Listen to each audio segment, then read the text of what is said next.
May I request everyone to turn off your cell phones and radios and minimize noises to understand everyone who will talk here in front. So we're here to brief the Rizal earthquake incident. Operational period is September 17, 20XX 600 hours to September 17, 20XX 1800 hours. To start the incident objectives, the objectives are ensure the safety of responders, victims, general public throughout the operational period. Conduct search, rescue, and retrieval of missing and dead persons in collapsed building near the Ridge School. Evacuate 200 families to safe locations within 8 hours. Re-establish power and communication lines within 12 hours. Clear National Highway of landslide debris within 12 hours. So, for the current situation update, may I call the Operations Section Chief, Sir Von Lowy Saguco.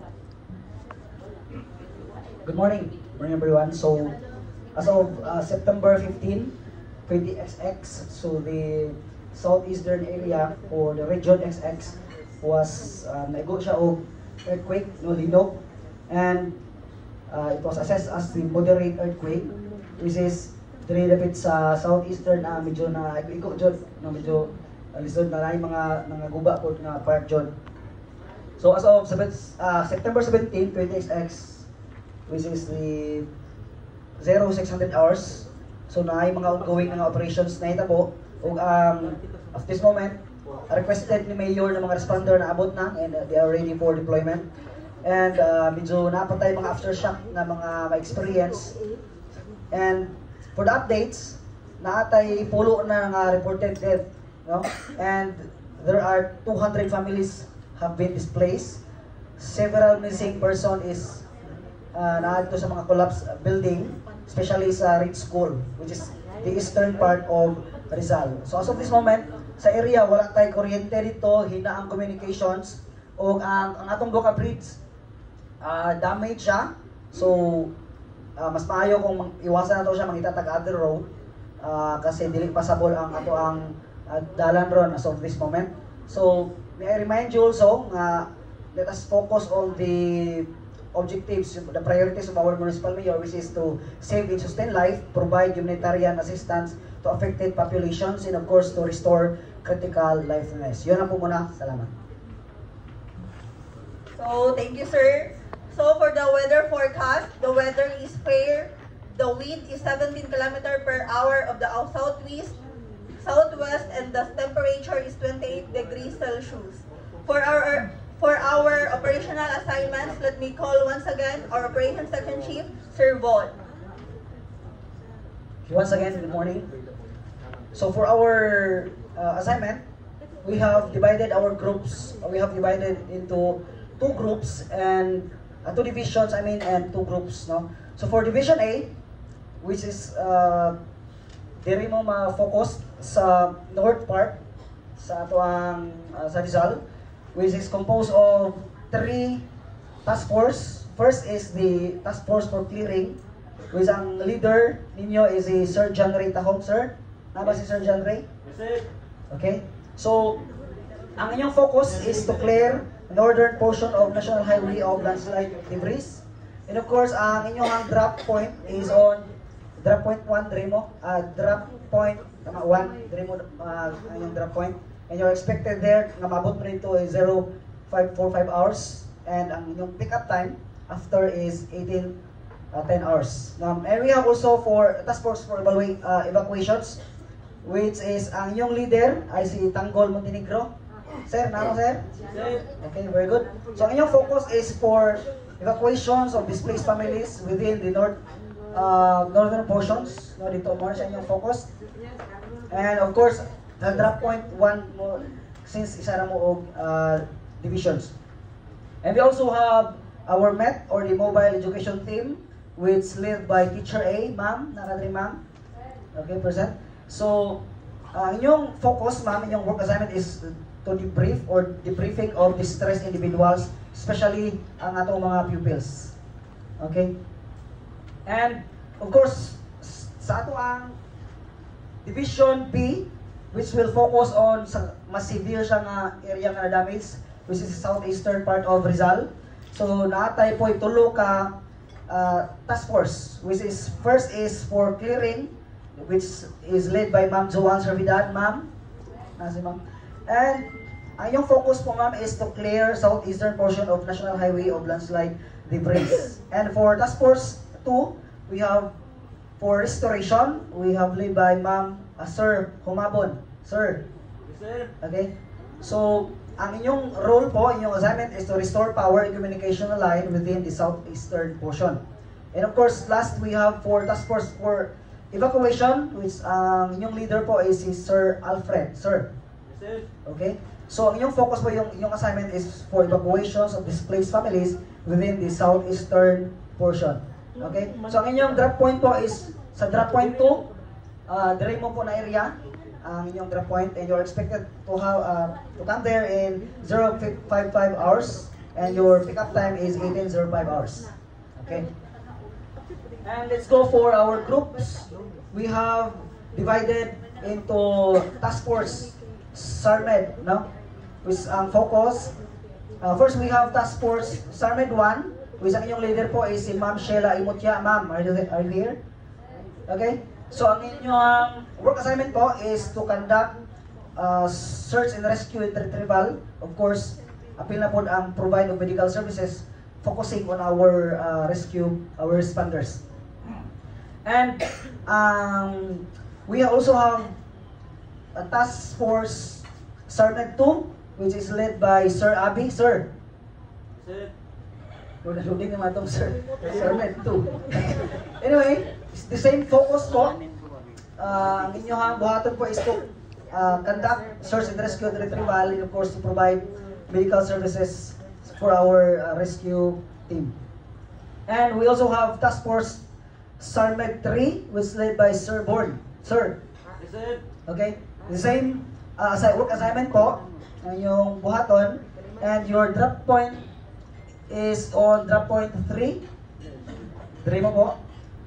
And let's also be reminded po that we have the ambulance 1, which will provide services and will be used as transport services for injured responder. Now, focus sila sa mga responder na to.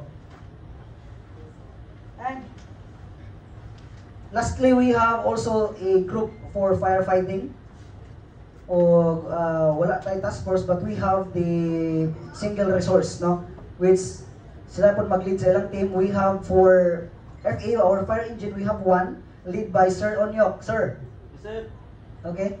So, we also have, for firefighting team, we have Sir Apolinario. Sir. Yes, sir. And for FF2, we have Sir Juan. Yes, sir. And, isa lang muna mong sir. For FF3, we have Sir Gabriel. Yes, sir. Okay? So, you only have common assignment po, which is to conduct fire suppression. And your drop point is on drop point 4. Napo dire, no? And you are expected there to 0.50 hours, and for your pickup time, we have 18.10 hours. Okay, so if you have questions, you can refer to your form, since naman mo dira form 204, or if you have questions and clarification, please refer to me. I have there my personal number. You can call me and ask me personally. Thank you and God bless. So once again, thank you, sir. So for safety briefing, let us have our safety officer, Sir June Olaveja. Good morning, responders! Good morning. Sarapan. Morning! Before you go to that area, I have a message for you, okay? Na ako'y gamay ng mensahe para sa inyo. First, your safety is your top priority for safety mission. Okay? Okay. Then maintain situation awareness in that area. And also, don't forget to wear your personal protective gears. Okay ba? Okay. Okay. Reminders, responders. Mga responders, reminder. No PPAs, no protective gears, huwag na kayong magsama. Okay? Okay. That's why as SOFR, safety officer, warn you as to wear your complete gears always. Okay? Okay. Always work in pairs yung body-body system, okay? Para walang iwanan. Ha? Okay. And be careful also for the aftershocks. Ha?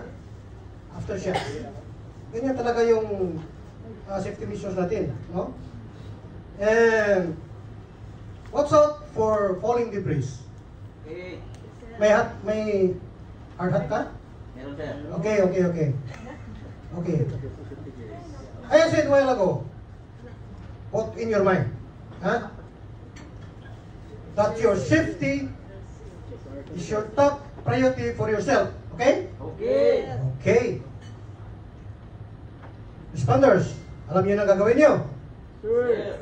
Okay, good luck and God bless. Thank you. Thank you, sir. So, for the logistics concern, we have our logistics section chief, Ma'am Rocheri Polio. Good morning, responders. For communication plan and correct frequency, please refer to your ICS form 205. For medical plan, refer to ICS form 206, where AMBU1 is designated to provide services for injured responders. Okay? For food and drinks, you can pick up at the staging area. And for other logistic concerns, please approach me after this review. Thank you. Thank you, ma'am. For our financial concerns, may I call in our finance administrative section chief, Ma'am Early Baude. Mayong buntag, responders. During the operational period, don't forget to log in and log out whenever you're done.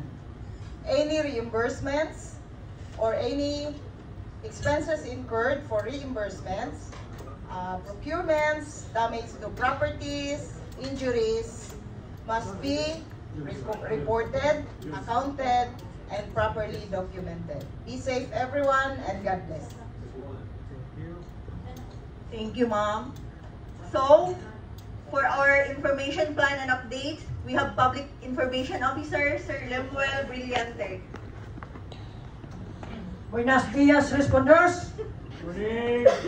As a briefing, we had already issued an official initial press release and set up a media of press release briefing, a media of briefing room looking to the conduct of our municipal hall. So may I remind everyone to please refrain from giving out interviews or unofficial information for any media personnel who would ask any question. Kindly direct them to our press briefing or to me on official information should come from me or at the PIO. Thank you. God bless everyone. Thank you, sir. For the cooperating agencies, though our assigned liaison officer is not around, so may I call our incident commander, Ma'am Vivian Cordero. Good morning, responders. In behalf sa ato ang liaison officer, rest assured na tanang cooperating agency nga nitabang properly accounted ang ato ang mga hinabang and ready to dispatch for more tawag ani mga packages na ipangano, please coordinate sa ato logistic command. Thank you. Thank you, ma'am. To give her closing comments, may I call once again our incident commander, Ma'am Vivian Cordero. Once again, good morning, responders. Panigaroon lang nato na ang ato ang kaugaling safety ta sa tanang panahon. Good luck and God bless. Thank you, ma'am. So, that concludes our briefing. So, for the breakout room assignments, Division A North, proceed to room 101. Division B South, proceed to room 103. SARMED Group, proceed to 104. And Firefighting Group, proceed to room 107. Our next operational briefing will be tomorrow, September 18, same date, and the same venue. You may now turn on your communication devices. Thank you and keep safe, everyone.